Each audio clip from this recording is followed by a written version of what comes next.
चश्मा लगा हुआ। माननीय अध्यक्ष महोदय, मैं प्रदेश के कर्मचारियों से जुड़े कुछ अत्यंत महत्वपूर्ण विषय सदन के समक्ष रखना चाहता हूं।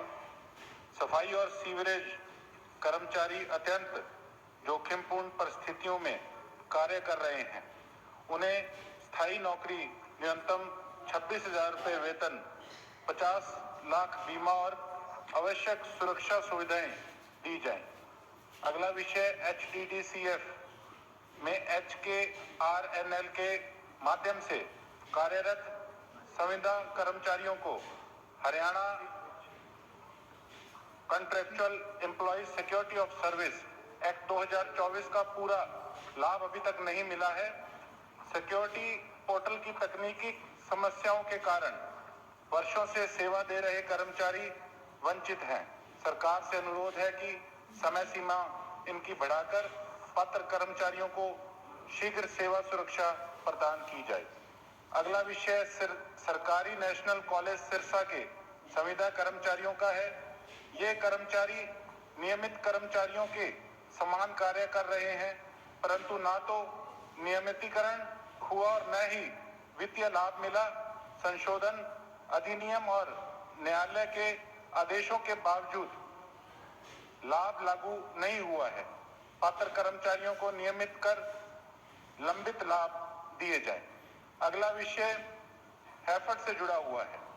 5 वर्ष से अधिक सेवा देने वाले कर्मचारियों को नौकरी सुरक्षा मिलनी चाहिए, परंतु जॉब सिक्योरिटी पोर्टल में हैफर्ड शामिल नहीं है। इसे अधिनियम के दायरे में लाकर कर्मचारियों को न्याय दिया जाए।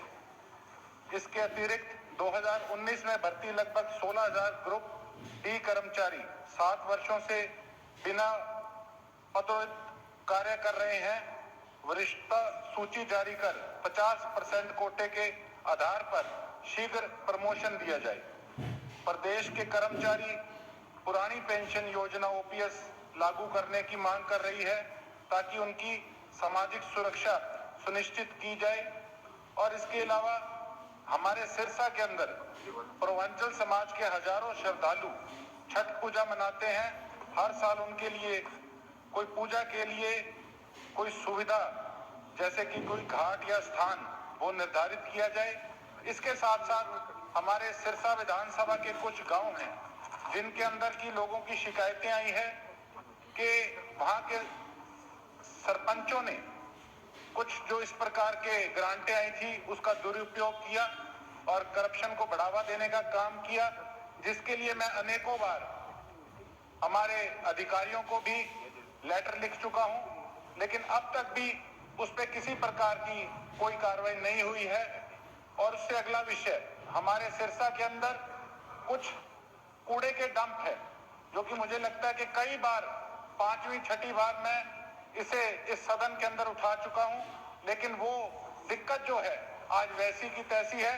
वहां पे हमारे बस स्टैंड के आगे कूड़ा घर बना हुआ है, जिससे कि जब भी कोई वहां यात्री उतरता है तो बड़ा बुरा इंप्रेशन हमारे शहर का पड़ता है।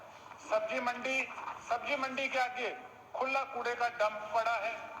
सारा सड़क पे कूड़ा बिखरता है। कई बार हमने एप्लीकेशन दी, लेकिन उस पर किसी प्रकार की कोई कार्रवाई नहीं हुई।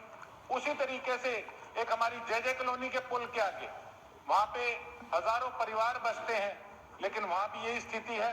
थोड़ी सी हवा चलती है, वो कूड़ा लोगों के घरों के अंदर जाता है। उसी प्रकार से ढवाली रोड पे भी ऑटो मार्केट के पास भी यही स्थिति है। उससे अगला विषय सिरसा की ऑटो मार्केट का, यह भी तीसरी चौथी बार मैं इस सदन के अंदर अध्यक्ष महोदय इसको उठा चुका हूं, लेकिन अब तक इस पे किसी प्रकार की कोई कार्रवाई नहीं हुई है। ऑटो मार्केट की एक भी सड़क पक्की नहीं, सारी ऑटो मार्केट जो है वो टूटी हुई है। हमारे कुछ थेड़ वासी थे, उनको हाउसिंग बोर्ड के फ्लैट्स के अंदर शिफ्ट किया गया था, लेकिन मैंने फोटोज भी पिछले सेशन के अंदर दिखाने का काम किया था। वहां पे ना कोई पानी की सुविधा, ना कोई बिजली की सुविधा, एक भी सफाई कर्मचारी नहीं है। वहां पे कैंसर, TB, हर घर के अंदर 2-2, 3-3 परिजन इन बीमारियों से जो हैं वो जूझ रहे हैं। तो मेरी रिक्वेस्ट है कि इन सारे मुद्दों पे गंभीरता से सोचा जाए और इस पे आगे एक्शन लिया जाए। धन्यवाद।